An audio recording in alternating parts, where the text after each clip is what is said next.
Comment j'ai stoppé mes crises d'angoisse et je suis devenue plus sereine. Hey, salam alaikum, bienvenue sur le Miracle Fajr podcast, le podcast qui t'aide à avoir plus de sakina, de sérénité au quotidien et dans l'au-delà, bi'idhnillah.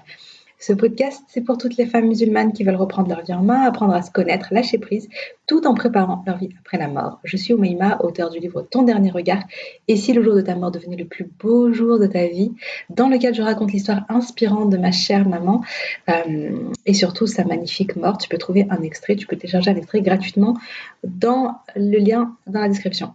Via ce podcast, je partage chaque semaine des outils, des conseils, des astuces, mais surtout une bonne dose d'inspiration et de rappel pour être plus sereine et épanouie au quotidien et dans l'au-delà.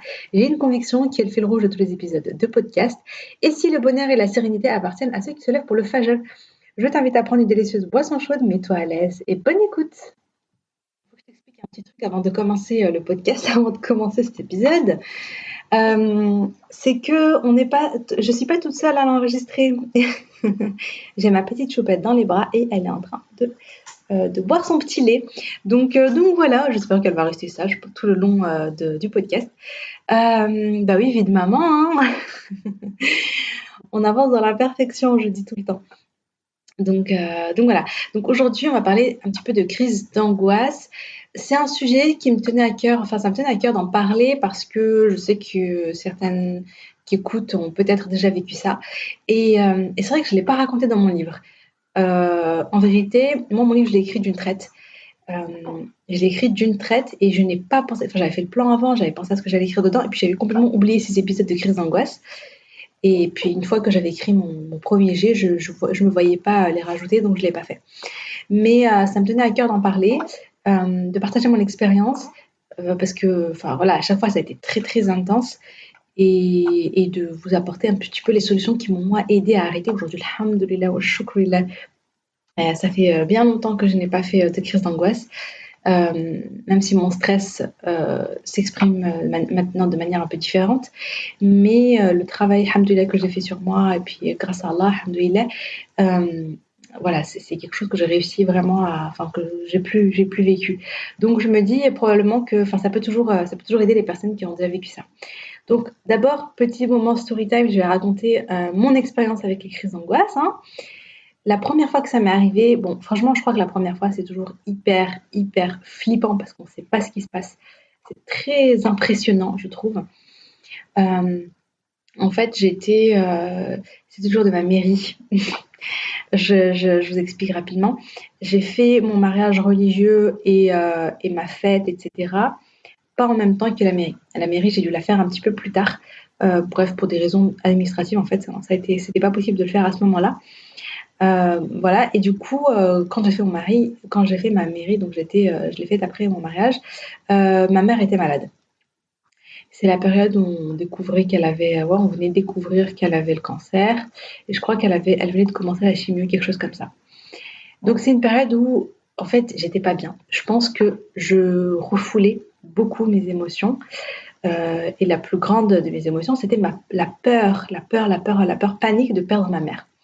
C'est-à-dire que je le montrais pas, quand j'étais avec elle, ça allait, enfin, je prenais sur moi. Je pense que je prenais beaucoup sur moi. Je vivais ma vie de femme mariée, j'allais rendre visite à ma mère, et en fait, et en parallèle, j'avais cette immense peur de la perdre, qui était tout le temps là. Enfin, je pense qu'elle était, voilà, à chaque fois, elle était là, mais je l'exprimais pas, je l'extériorisais pas. Et puis à côté de ça, en fait, ma vie, c'était une période de gros chamboulements dans ma vie, à la fois physique, hormonale et enfin, vraiment dans tous les domaines. Je dis ça parce que je venais de me marier, donc il y a tout ce chamboulement lié au fait qu'on se marie, qu'on devient responsable du foyer, que on devient une épouse, on change de statut, il y a plein de choses à faire à la maison, on a des responsabilités. Et moi, ça a été lourd à porter au début. Au début, j'avais même vraiment beaucoup de mal avec la responsabilité de tout ça. Enfin, je sais pas, je me mettais une grosse pression toute seule, hein. Je me mettais une énorme pression, j'avais l'impression de mal faire, l'impression d'être nulle, tout ça. Donc je refoulais toute cette pression que je me mettais. Et puis hormonale parce que j'étais enceinte en fait. Je suis tombée enceinte tout de suite après mon mariage. Et donc voilà, forcément il y a des chamboulements, il y a euh, le corps change et j'ai l'impression que du coup, j'étais encore plus sensible. Je pense qu'on est encore plus sensible émotionnellement. Bref, tout ça a fait que j'étais pas bien, euh, mais je mettais tout à l'intérieur parce que je voulais pas que ma mère elle ait de la peine parce que moi j'ai de la peine quoi. Et je voulais pas trop montrer à mon mari mes peurs, etc. Et puis, bref, j'étais là, souriante. Ah oui, je suis forte, je suis courageuse, je fais de mon mieux et tout ça. Et en fait, à l'intérieur de moi, j'étais en miettes, quoi. J'étais totalement perdue. En fait, c'est une période où vraiment je suis un peu perdue dans ma vie. Intérieurement, je suis vraiment pas bien. Et du coup, donc c'est le jour de la mairie. Et c'est juste que je crois que ça a été une espèce de petite goutte d'eau qui a fait déborder le vase. La mairie était quelque chose de très très simple. Franchement, il y avait que les. Ça s'est passé, enfin, c'était prévu dès le départ que ce soit très très simple. Parce que franchement, on était déjà mariés, j'avais pas la tête à ça. Enfin, mais en même temps, ça me tenait à cœur. Oui, mon cœur. Oui, c'est ma petite fille à côté. C'est un petit chaton qui ronronne. Euh, donc, disons que il y avait certaines choses que je voulais faire ce jour-là. Je tenais à certaines choses et ça s'est pas fait. Voilà, je voulais que ma mère vienne, je voulais que certaines personnes soient présentes, un minimum de personnes. Et finalement, il y a eu personne. Il y a vraiment eu, c'était vraiment très très très simple. Il y avait que mes frères qui étaient témoins. Il y a eu ça, puis j'étais pas contente. Ça se passait pas comme je voulais que ça se passe, tout ça. Je refoulais. Euh, le jour même, je me rappelle plus. Je me rappelle plus ce qui s'était passé le matin même, mais pareil, je tenais à ce qu'il se passe un truc, ça s'est pas passé comme je voulais. Et c'est comme si j'avais mis une énorme pression sur cette journée. Euh, et les choses donc étaient, il y a eu plein d'imprévus. Les choses ne sont pas passées comme je voulais. En fait, je tenais à, comment dire, je tenais à tout contrôler. Je sais pas comment expliquer, mais c'est comme si je tenais à tout contrôler, mais finalement, voilà quoi. Et je me mettais trop la pression, je me stressais trop pour que tout se passe comme je voulais que ça se passe. Et finalement, rien ne s'est passé comme prévu. Et donc, j'ai porté tout ce stress-là. Mais c'est vraiment à la fin, en fin de journée, en fait, on a rendu visite donc à ma famille, à ma belle famille et tout. Et à la fin de la journée, on allait rentrer à la maison. Mon mari, c'est l'heure du Maghreb, mon mari va faire la prière à la mosquée. Moi, je reste dans la voiture. À ce moment-là, donc, je porte une robe blanche. Enfin, c'est pas une robe de princesse et tout, hein, c'est pas les grosses robes, mais voilà, ça reste une robe qui fait fête. Donc, je porte ma robe blanche, mon voile blanc, tout ça. Et je suis dans la voiture, et j'attends mon mari. Et ce qui se passe, c'est que. Mon cœur. Waouh! Ce podcast sera inoubliable. Donc, j'attends mon mari, et puis là, je me dis, mais je commence à ressentir. En fait, c'est vraiment un moment où il y a rien qui me stresse. Enfin, c'est bon, la pression est retombée. La pression est retombée. Donc, la pression est retombée. Et moi, je suis dans la voiture. Et tout d'un coup, je sais pas pourquoi, je sais pas ce qui se passe. Je commence à ressentir des fourmillements dans le bras gauche. Et je suis là, qu'est-ce qui se passe? Je commence à respirer de plus en plus vite. Je sens mon cœur qui bat de plus en plus vite. Je commence à paniquer en me disant, oulala, qu'est-ce qui m'arrive? Qu'est-ce qui se passe? Et là, je vois ma main gauche, les doigts de ma main gauche qui tout d'un coup se crispent, deviennent super durs. En fait, c'est comme si ma main se tordait. Et je peux rien y faire. Enfin, avec mon autre main, j'essaie de remettre mes doigts comme il faut, mais j'arrive pas. Je panique totalement. Et en fait, j'ai l'impression que je suis en train de faire une attaque. En fait, je me dis, soit mon cœur il va arrêter de battre, soit je suis en train de faire un AVC, mais il se passe un truc de fou. Et je panique totalement. J'appelle mon mari, il répond pas vu qu'il prie, donc je laisse un message vocal totalement paniqué. Après, j'essaie d'appeler mon frère, mais j'arrive plus à appuyer sur les touches. Mon autre main, ça me fait la même chose sur le côté droit. Et là, je me dis, Khalas, je vais mourir sur le parking en fait, toute seule. Je panique totalement. Et là, mon mari vient en vitesse et tout. Il avait écouté mon vocal. Il vient à toute vitesse. Il me regarde. On va aux urgences direct. Et vraiment, je suis paniquée. J'ai super peur. Et j'ai vraiment le sentiment. Oui, j'ai vraiment le sentiment que je vis, que je sais pas, que c'est hyper grave en fait, que je vais mourir. Et subhanallah. Et donc, quand j'arrive là-bas, ils nous prennent pas tout de suite en charge. En fait, je leur décris mes symptômes et en fait, je pense qu'ils ont compris tout de suite. Donc, il y a une infirmière, donc je leur dis aussi que je suis enceinte. J'étais paniquée, je pensais à mon bébé, et tout. Enfin, c'était vraiment la peur de ouf. Euh, et on me met sur un. En fait, une infirmière me prend et me fait entrer dans une pièce où il n'y a personne. Elle me dit allongez-vous, le médecin arrive et elle sort. Et là, je m'allonge, je me dis ok, c'est bon, je suis pris en charge, je suis à l'hôpital, voilà, il y a le médecin qui arrive et tout. Je commence à respirer doucement et là, les symptômes, enfin, tout se calme. Et là, je comprends toute seule. Je me dis, ah ouais, en fait, j'ai fait une crise d'angoisse. C'était la première fois que j'en faisais une, je n'avais jamais fait avant. Voilà quoi, j'aurais jamais, je me serais jamais doutée. Mais dès que je me suis calmée et que j'ai vu que tous les symptômes sont partis, quand je me suis calmée, que j'étais en paix, etc., je me suis dit, ok, c'est une crise d'angoisse. Quand le médecin est venu, il m'a dit, vous savez ce que vous avez, madame? J'étais là, ouais, j'ai une crise d'angoisse. Il me dit, tout à fait. Et puis voilà, alhamdoulilah, fin de l'histoire. Mais c'était très, très impressionnant. Et c'était la première fois que j'en faisais une de cette nature. Ce qui est assez dingue, c'est que j'en ai plus jamais refait comme ça. Mais j'en ai fait une autre de manière un peu qui était différente. Cette fois, c'était après l'accouchement. C'était très, très, très bizarre, subhanallah. Après l'accouchement, dès que je suis rentrée à l'hôpital, pareil, hein, c'était une période où ma mère, enfin voilà, ma mère, elle était en fin de chimio ou bien elle venait de finir sa chimio. Et moi, je marchais pas, c'est une période où je pouvais pas marcher à cause de ma disjonction de la symphyse pubienne liée à l'accouchement. Et je suis pas bien, mais pareil, je pense que je le refoule. Et ce qui se passe, c'est que à chaque fois que j'essaie de dormir, en fait, la nuit, j'essaie de dormir. Et au moment où je lâche prise et je m'apprête à dormir, bim, j'arrive plus à respirer. En fait, j'ai l'impression de manquer d'air, que je respire pas. J'arrive plus à respirer. Et donc, je pouvais pas dormir. Du coup, je ne dormais pas. Parce que dès que je lâche, comme si dès que je lâche prise, au moment où je m'apprête à dormir et lâcher prise totalement, je manque d'air, je respire plus. Moi, j'ai vraiment paniqué. Hein. Je me suis dit, oh là là, ça se trouve, j'ai eu un problème pendant l'accouchement, mon diagramme, je sais pas quoi. Enfin, je commençais à tout imaginer. Donc, j'appelle l'hôpital et on me dit, non, mais madame, je raconte les symptômes. On me dit, madame, voilà, vous faites une crise d'angoisse, c'est juste le stress. Voilà, prenez de l'homéopathie, machin. Je me dis, ah ouais, d'accord, yeah. Je me suis dit, waouh, je m'en serais pas douté, quoi. Et subhanallah. Et à ce moment-là, je me dis, ok, bon. À ce moment-là, je me rappelle que la solution, c'était de dormir avec le Coran. Je mettais mes écouteurs, j'écoutais le Coran et je ne pouvais dormir qu'en écoutant le Coran. Si j'avais pas mes écouteurs, si j'écoutais pas le Coran, j'entendais ma respiration et donc à chaque fois, j'avais l'impression d'arrêter de respirer et donc de manquer d'air et impossible de dormir. Subhanallah, c'était une période assez incroyable. Je n'avais pas parlé à ma mère parce que je voulais pas l'inquiéter et tout. J'ai parlé à ma mère de aucune d'ailleurs des crises d'angoisse. Je voulais pas l'inquiéter plus que ça. Elle en aurait fait miskina, elle n'aurait pas dormi de la nuit.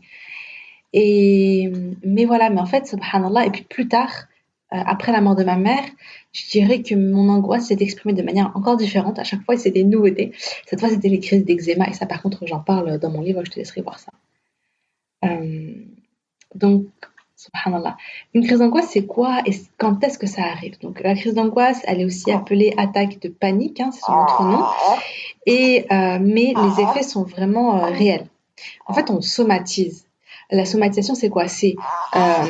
D'abord, à l'origine, c'est psychologique. Comme je disais, moi, je pense que j'avais des peurs, j'avais un stress, j'avais une pression que je me mettais qui était psychologique. Et du coup, les symptômes. Mais du coup, le corps l'exprime. Nous, on refoule dans la tête et le corps l'exprime. Ça me fait bizarre avec ma princesse à côté. Les principaux symptômes que tu retrouves dans une crise d'angoisse, c'est quoi? La tachycardie, des palpitations. Euh, donc la tachycardie, il me semble que c'est le fait. Non, attendez, je vais vérifier rapidement. Oui, donc la tachycardie, c'est le fait que le cœur bat hyper vite. Des sueurs, des frissons, des douleurs thoraciques, l'impression de faire une crise cardiaque. C'était vraiment ce que j'ai ressenti. La sensation d'étouffer, de suffoquer, de manquer d'air, des tremblements, des vertiges, l'envie de vomir, un mal de ventre et l'impression qu'on va mourir. On va mourir tout de suite. Oui, c'est vraiment ça. J'ai trouvé ça sur Google, hein, rien de fou. Alors, mes solutions par rapport à la crise d'angoisse, je les divise en deux parties. Donc, il y a les solutions court terme et les solutions plus long terme. Les solutions court terme, c'est la première, franchement, c'est celle que vous avez trouvée partout, c'est la respiration. C'est vraiment la respiration avec de la cohérence cardiaque. le fait d'inspirer sur 5 secondes, d'expirer sur 5 secondes pendant 5 minutes, ça calme. Et tu peux utiliser l'application Respire Relax Plus pour ça. Et il y a aussi la respiration au carré. Ça, je le faisais à un moment aussi les matins, je me rappelle. C'est le fait de... en fait, tu expires sur 4 secondes, tu bloques ta respiration pendant 4 secondes et tu inspires pendant 4 secondes, tu bloques ta respiration pendant 4 secondes et tu continues comme ça pendant 5 minutes à peu près. Du coup, voilà, donc c'est vraiment quelque chose qui aide qui t'aide à retrouver un petit peu le contrôle et à diminuer les symptômes. La seconde solution tout de suite à faire, c'est accepter la situation. Je lutte pas. Je suis pas dans la résistance. J'observe ce qui se passe. J'accepte que je suis en train de faire une crise d'angoisse et je comprends que c'est temporaire et que ça va passer, Inch'Allah. C'est vraiment le fait de se dire, ok, je vis ça, mais ça va passer, c'est temporaire.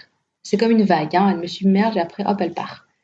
Au moment où je suis dans la vague, c'est vrai que c'est dur, donc il faut vraiment que je me détende et que je respire et en me disant, ok, c'est pas grave si je vis ça à ce moment-là, c'est ok, c'est pas grave, c'est pas grave, c'est naturel, c'est pas grave. Et ensuite, voilà, ça va être sûr que ça va partir, que c'est juste temporaire. Les affirmations, moi je sais que ça m'aide aussi. Je suis profondément détendue et relaxée. Tout va bien. Je suis en sécurité. Allah est avec moi. Je lâche prise. C'est normal. Ça va passer. Tu vas répéter des phrases comme ça va t'aider. Le dhikr, le fait d'écouter du Coran. Donc, comme je disais là dans mes deuxième crise d'angoisse, c'est vraiment le Coran subhanallah, qui m'apaisait, qui me permettait de dormir. Parce que n'est-ce point par l'évocation d'Allah que les cœurs s'apaisent, sur la 13, verset 28. Le Coran va t'apporter la sérénité, va te rappeler la grandeur d'Allah, de sa puissance, et ça va t'aider à t'en remettre en lui. Ça va t'aider au tawakkul ala Allah. Et le tawakkul ala Allah, ça apporte énormément de sérénité. Et ça, si tu veux en savoir plus, écoute le podcast précédent, donc l'épisode 19, où je parle du tawakkul ala Allah. Comment placer sa confiance en Allah de manière concrète. Et puis maintenant, donc voilà, donc quand ça arrive tout de suite, voilà ce que tu peux faire. Maintenant, il existe aussi des solutions beaucoup plus long terme. Et moi, je les mettrais dans le cadre du Miracle Fajr. Après, si tu pratiques pas si t'as pas de routine du Fajr, que juste voilà, tu pries et tu fais tes invocations, ce qui est déjà très bien, et que tu te rendors, t'as pas d'autres routines.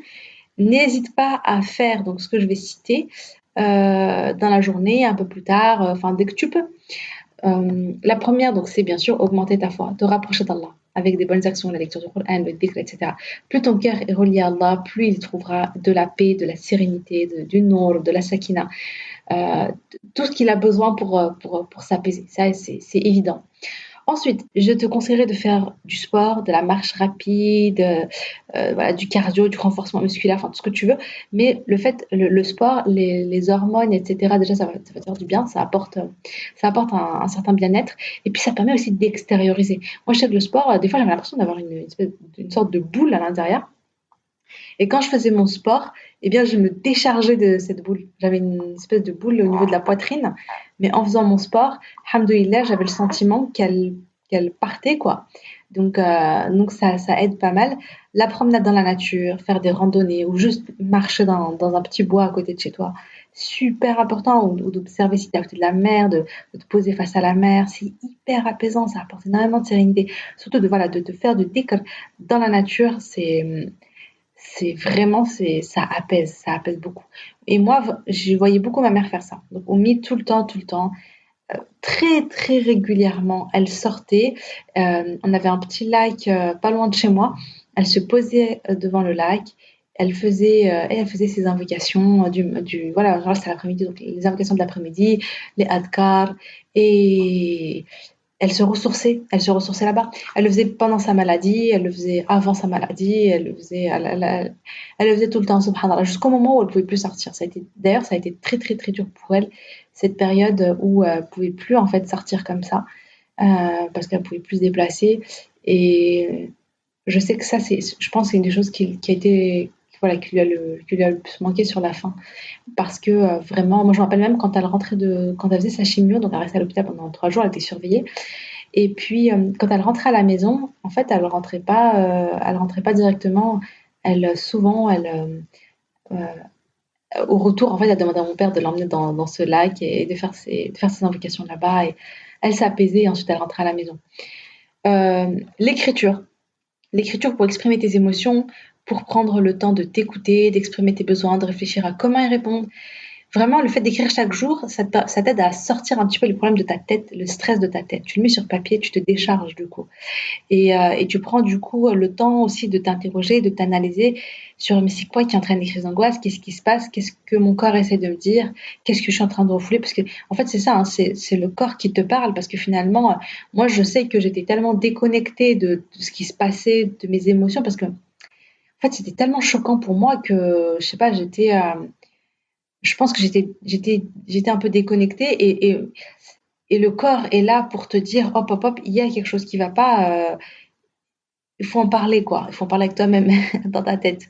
Et je pense, l'écriture, ça peut beaucoup, ça peut jouer un rôle très intéressant pour prendre du recul, pour extérioriser, pour aller creuser un peu ce qui se passe à l'intérieur de nous. Vraiment, je pense que c'est super important.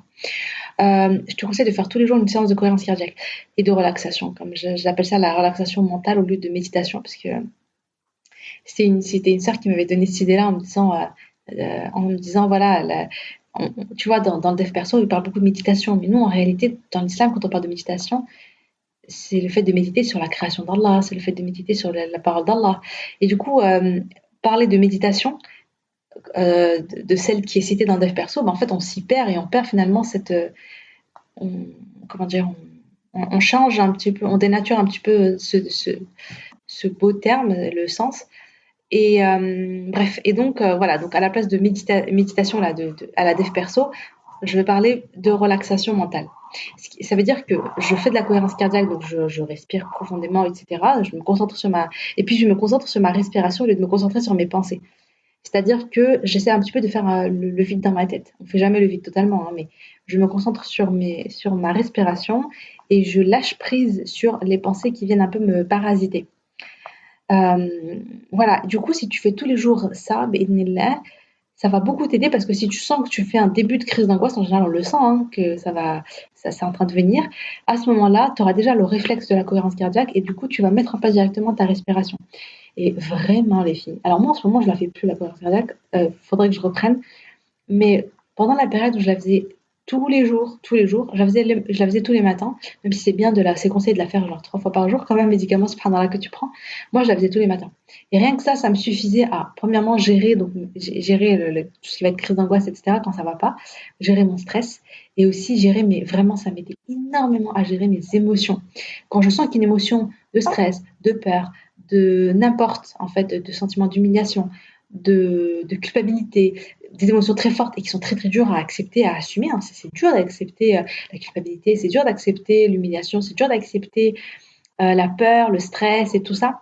Mais comme je faisais beaucoup de cohérence cardiaque à cette période-là, eh bien, dès que l'émotion venait, subhanallah, j'avais créé des automatismes, des ancrages où il suffisait que je me dise euh, tout va bien, je suis détendue. Donc j'avais quelques affirmations comme ça, tout va bien, je suis détendue, je lâche prise, etc. Je suis en sécurité. Et en parallèle, en même temps, ma respiration devenait plus profonde et tout de suite, en fait, je me mettais dans un état, tout de suite, je me mettais dans un état particulier. Ma respiration changeait, mes pensées changeaient et subhanallah, je me détendais et même je sentais la détente vraiment de mon corps, quoi. Mes épaules qui étaient crispées se relâchaient et du coup, je gérais beaucoup mieux l'émotion. Subhanallah, c'était assez dingue. Donc vraiment, la cohérence cardiaque, c'est quelque chose de simple à faire, hein, subhanallah, simple, gratuit, disponible pour tout le monde, mais qui fonctionne vachement. Et puis, il y a le fait de faire appel à une spécialiste, voilà, une psy, une thérapeute pour se faire accompagner, discuter. Franchement, il n'y a pas de honte à faire appel à quelqu'un, juste pour extérioriser, pour parler de ce qui ne va pas, pour un petit peu analyser et qui va t'aider un peu à faire le tri dans tes pensées et à gérer. Parce que parfois, on vit des périodes difficiles, hein. Effectivement, quand tu as vécu un deuil, que tu es perdu, quand tu as vécu, quand tu vis une épreuve vraiment difficile, c'est vrai que c'est pas un réflexe de se dire ouais, je vais peut-être faire appel à une pro. Pourtant, ça peut énormément t'aider. Elle va pas t'apporter de solution miracle, mais elle va t'aider dans ton cheminement, bi'idhnillah. Et enfin, un conseil un peu qui peut paraître un petit peu hors sujet, mais pourtant moi ça a marché en fait. C'est pour ça que j'en parle. Travailler sur des projets, travailler sur ses rêves, avoir une vision. Tout ça, ça permet en fait de concentrer ton esprit sur autre chose, de dépasser ton épreuve, de dépasser tes soucis, de ce qui te stresse, ce qui te fait peur, etc. Tu sors un peu ta tête de tes problèmes et tu vas diriger ton énergie dans quelque chose de positif, dans quelque chose de constructif pour accomplir tes objectifs plutôt que de ressasser ce qui va pas, quoi. Donc voilà, donc vraiment, c'est mes conseils, j'espère que ça va t'aider. C'est un podcast qui a été assez long, je crois que le début a été très très long. Je sais pas ce que j'ai raconté, je sais pas pourquoi c'était aussi long que ça, en toute honnêteté. Mais bon, alhamdoulilah, donc j'espère que ça t'a pas trop dérangé le bruit de ma petite princesse. Là, elle s'est endormie dans mes bras. Mais voilà, honnêtement, ce podcast, je pense qu'il est très imparfait, mais je ne vais pas le changer parce que je pourrais pas, en fait, je n'ai pas le temps d'enregistrer un autre podcast. Et comme je dis souvent, bah, on avance dans l'imperfection. Et c'est vraiment ce que je t'invite à faire, même dans ta démarche vers plus de sérénité, même dans ta démarche de mettre en place ta routine faciale, même dans ta démarche de réaliser tes rêves, avance dans l'imperfection, quoi. Tu vois, euh, bouge, quoi. Tu vois, bouge, passe à l'action, mets des choses en place. Et perfectionne-toi au fur et à mesure. Moi, franchement, si je voulais que tout soit parfait, je vais être très très sincère avec toi, eh bien j'aurais fait une pause sur les podcasts et j'aurais pas enregistré les podcasts parce que enregistrer les podcasts, sachant que voilà, j'ai une petite fille de 1 mois et 8 jours aujourd'hui, à l'heure où je te parle. Pas à l'heure où tu l'écoutes, mais à l'heure où moi je te parle. Ben, c'est juste pas possible en fait, parce que voilà, des fois elle pleure, des fois elle a besoin de moi, des fois elle a besoin de manger, etc. Et moi j'ai pas beaucoup de temps. Donc je le fais quand même, et je l'accepte et je me dis c'est ok. J'espère quand même avoir apporté de la valeur, j'espère quand même que, que ça t'aura plu, que t'auras. Franchement, si t'as écouté juste le podcast jusqu'ici, vraiment je te tiens mon chapeau, hein. Et en tout cas, je te remercie. Et voilà, ben, je te dis à jeudi prochain. N'hésite pas à partager mon podcast si ça te plaît. Enfin, pas cet épisode-là, d'autres épisodes, ceux qui t'ont plu, à ton entourage. Ce serait un super coup de pouce. Voilà, qu'Allah te préserve, ma sœur. Salam alaikum.